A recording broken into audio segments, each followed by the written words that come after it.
त्र्यंबकं यजामहे सुगंधिं पुष्टिवर्धनम् उर्वारुकमिव बन्धनान् मृत्योर्मुक्षीयमामृतात्। ॐ स्वः भुव भूः ॐ सः जूं ह्रों ॐ भ्रूं जूं सः ॐ भूर्भुवः स्वः। ॐ त्र्यंबकं यजामहे सुगंधिं पुष्टिवर्धनम् उर्वारुकमिव बन्धनान् मृत्योर्मुक्षीयमामृतात्। ॐ स्वः भुव भूः ॐ सः जूं ह्रों ॐ भ्रूं जूं सः ॐ भूर्भुवः स्वः। ॐ त्र्यंबकं यजामहे सुगंधिं पुष्टिवर्धनम् उर्वारुकमिव बन्धनान् मृत्योर्मुक्षीयमामृतात्। ॐ स्वः भुव भूः ॐ सः जूं ह्रों ॐ भ्रूं जूं सः ॐ भूर्भुवः स्वः। ॐ नमः शिवाय। ओम नमः शिवाय। ओम नमः शिवाय। सभी बंधुओं का एक बार फिर हार्दिक स्वागत है। और आज हम अध्याय 4 को करेंगे। रुद्र संहिता का तृतीय प्रकरण चल रहा है।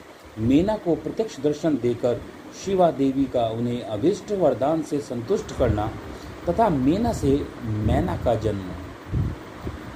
नारद जी उवाच। नारद जी ने पूछा।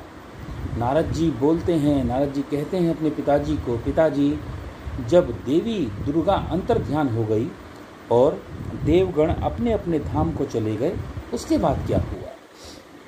ब्रह्मा जी उवाच। ब्रह्मा जी कहते हैं, मेरे पुत्रों में श्रेष्ठ विप्रवर नारद जब विष्णु आदि देव समुदाय हिमालय और मेना देवी की आराधना का उपदेश देकर चले गए, तब गिरिराज हिमालय और मेना दोनों दंपत्ति ने बड़ी भारी तपस्या की।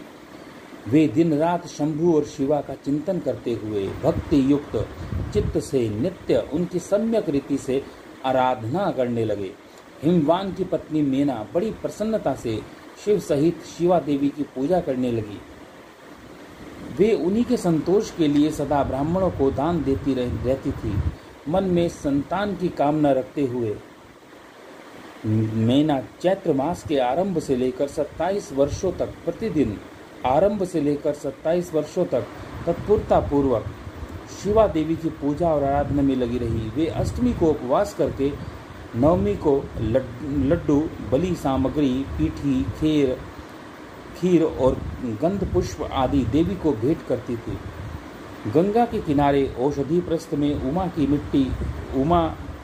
मिट्टी की मूर्ति बनाकर नाना प्रकार की वस्तुएं उसको समर्पित तथा उसकी पूजा करती थी। मेना देवी कभी निहारती रहती, कभी व्रत के नियमों का पालन करती, कभी जल पीकर रहती और कभी हवा पीकर रह जाती। विशुद्ध तेज से दमकती हुई दीप्तिमती मेना ने प्रेम पूर्वक शिवा में चित्त लगाए 27 वर्ष व्यतीत कर दिए। 27 वर्ष पूरे होने पर जगन्मयी शंकर कामिनी जगदम्बा उमा अत्यंत प्रसन्न हुई। मेना की उत्तम भक्ति से संतुष्ट हो वे परमेश्वरी देवी उन पर अनुग्रह करने के लिए सामने प्रकट हुई। तेजोमंडल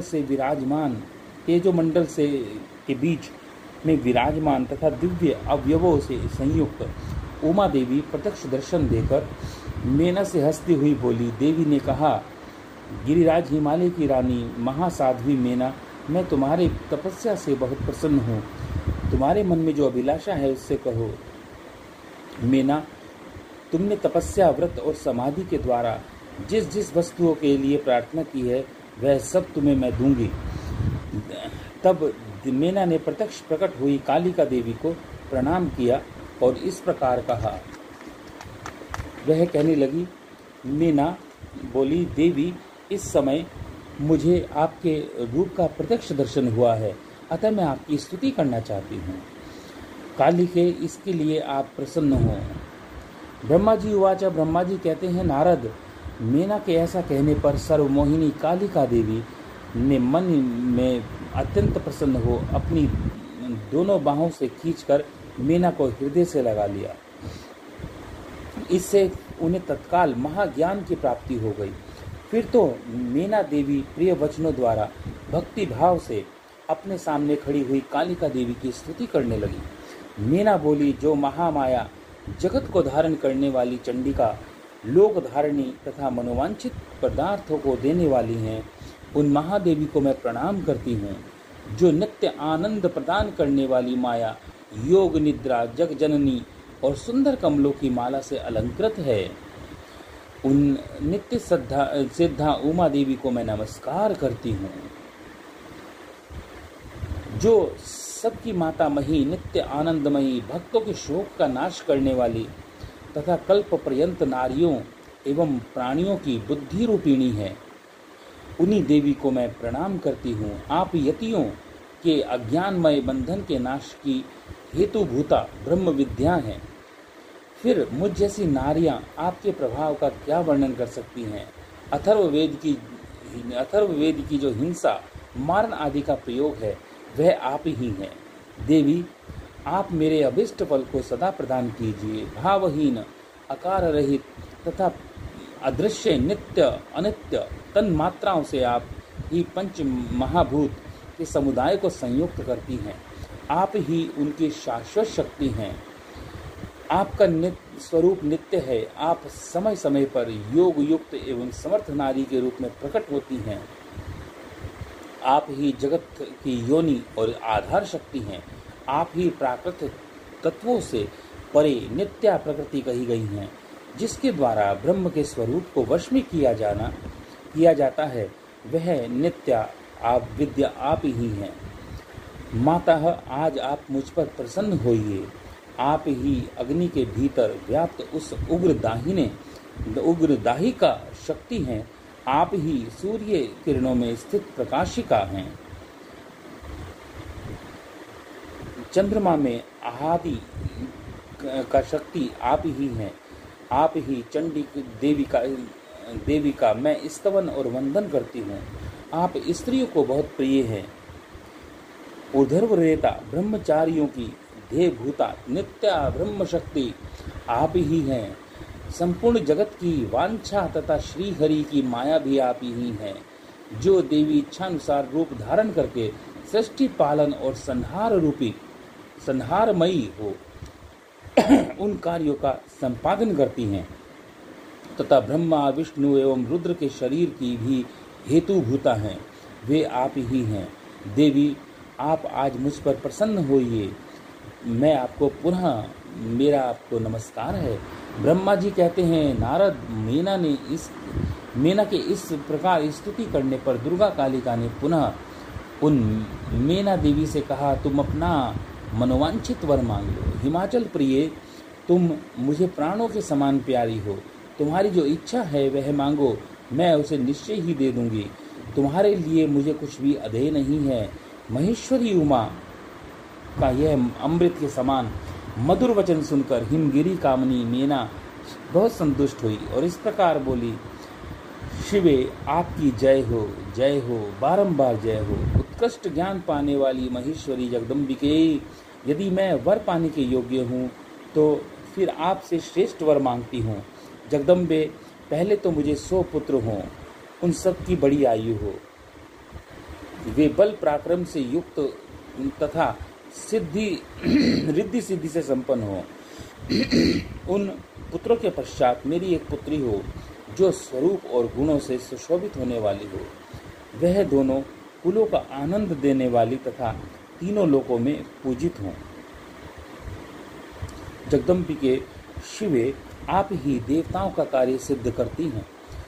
मेरी पुत्री तथा रुद्रदेव की पत्नी होइए और तदनुसार लीला कीजिए। बोल शंकर भगवान की जय। उमा पार्वती महादेव की जय।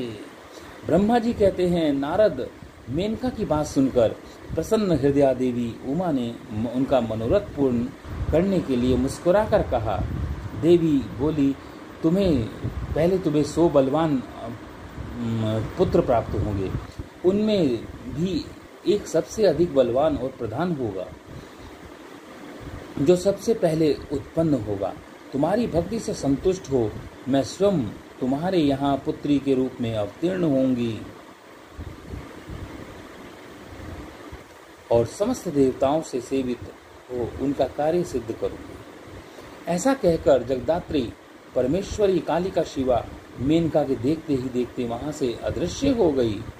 तात महेश्वरी से अभिष्ट वर पाकर मेनका को भी अपार हर्ष हुआ।